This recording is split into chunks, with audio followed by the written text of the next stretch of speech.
अभी सबसे ज्यादा डर क्या होने लगा है, जो तबलीगी जमात वाली खबर थी और मुंबई के धारावी वाली खबर है, इस वजह से डर ये सताने लगा है कि कहीं ऐसा ना हो कि कोरोना का संक्रमण स्टेज और आगे बढ़ जाए। आपके लिए समझना बेहद जरूरी है ताकि आप अलर्ट रहें, सावधान रहें, सचेत रहें और ये समझें कि सामाजिक दूरी बनाए रखना कितना जरूरी है ताकि कोरोना वायरस का संक्रमण दूसरे से तीसरे चरण की तरफ न जाए। इसलिए समझें आप कि कोरोना वायरस के 4 चक्र या 4 चरण क्या होते हैं। कोरोना की जो पहली स्टेज होती है, विदेश से आए हुए लोग होते हैं जो पहली स्टेज में पहले हिंदुस्तान रहा, आज से लगभग 20 दिन पहले, लॉकडाउन के पहले। जब पहले चरण में विदेश से आए कई लोग थे, उनके जरिए अलग अलग इलाकों में संक्रमण फैलने लगा। हमने आपको ये दिखाया था कि दिल्ली, मुंबई, गुजरात, महाराष्ट्र के अलग अलग इलाकों में और यूपी के मुख्तलिफ इलाकों में किस तरह से संक्रमण फैला पहले स्टेज का। यानी विदेश से जो आए लोग थे, इटली से आए थे, ईरान से आए थे, चीन से आए हुए लोग थे, अमेरिका से आए हुए लोग थे, कनाडा से आए हुए लोग थे, इनके जरिए संक्रमण फैला। अब आप ये समझें दूसरी स्टेज आखिरकार क्या होती है। कुछ लोग ट्रैवल हिस्ट्री वाले होते हैं और इस स्टेज को लेकर के लोकल ट्रांसमिशन होता है।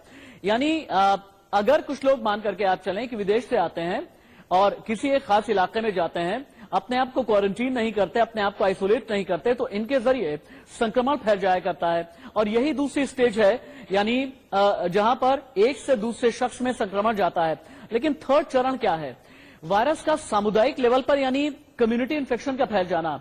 और तीसरा चरण आते आते बहुत बार पता नहीं चलता कि कौन सा वो शख्स है जो कि कोरोना का कैरियर है। और जब ये नहीं पता चले, ये स्थिति बहुत ही ज्यादा खतरनाक हो जाती है और यही स्थिति चौथे चरण यानी महामारी की तरफ लेकर के जाती है। महामारी का मतलब यह है एक ऐसी स्थिति जहां पर बिल्कुल भी पता नहीं चल पाता संक्रमण कहां से शुरू हुआ, कहां तक पहुंचा, कितने लोगों में पहुंचा। और मैं एक बात चाहूंगा कि चौथा चरण भी मेरे सहयोगी पीसीआर के सहयोगी दिखाएं। देश के लिए बीमारी जब महामारी बन जाए, जैसा कि अमेरिका में हुआ, जैसा चीन, इटली और ईरान में हुआ है, स्पेन में भी कमोबेश इस तरह के हालात हैं। और महामारी की स्थिति में बीमारी का स्पष्ट अंतर नजर नहीं आता है। और बड़ी बात यह है कि अगर एक बार इन्फेक्शन हो जाए, इन्फेक्शन ठीक भी हो जाए, अगर कोविड 2019 वायरस डीएक्टिवेट भी हो जाए, उसके बाद दोबारा से भी संक्रमण होने के चांसेस बने रहते हैं। मुंबई चलते हैं। मुंबई का हाल हमने आपको बताया है और दिखाया है। धारावी की भी खबर हमने आपको दिखाई है। इंडिया न्यूज संवाददाता शिवानी ज्यादा जानकारी के साथ मुंबई से लाइव मेरे साथ में जुड़ी हुई है।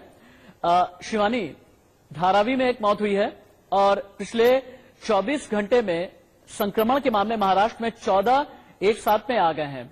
तो ऐसे में महाराष्ट्र सरकार क्या कर रही है? खबर यह भी है कि उद्धव ठाकरे ने प्रधानमंत्री से बात भी की है।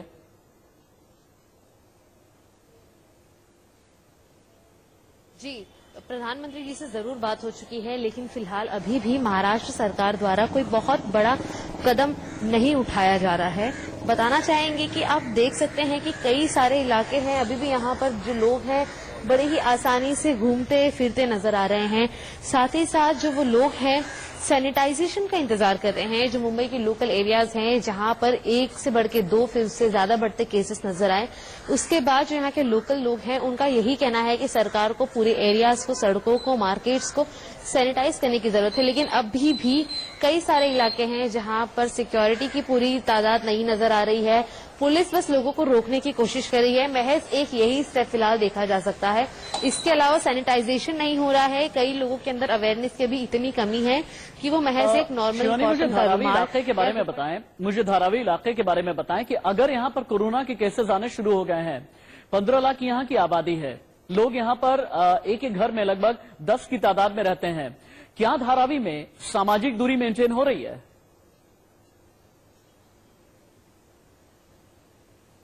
बिल्कुल, धारावी की अगर बात की जाए तो जो सड़कें हैं वहां पर वो पूरी तरह से अभी भी भरी हैं।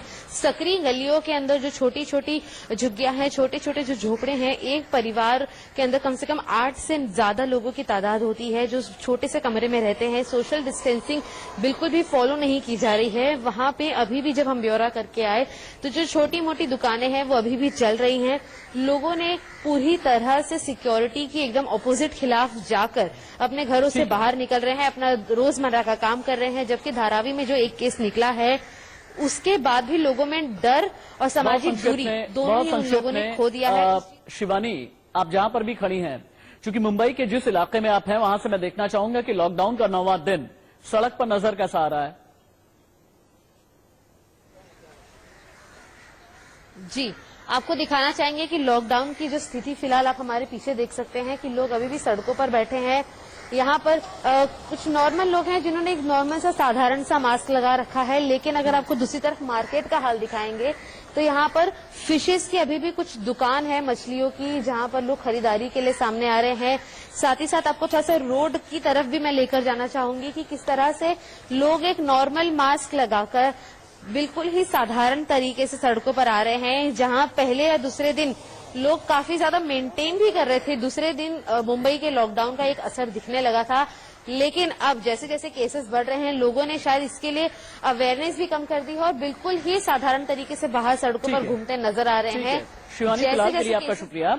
लेकिन मुंबई से हम चाहेंगे कि लगातार हम तक रिपोर्ट आती रहे, क्योंकि 24 घंटे अगर एक दिन के अंदर ही इतने ज्यादा मामले बढ़ गए हैं तो इसका मतलब क्या समझा जाए?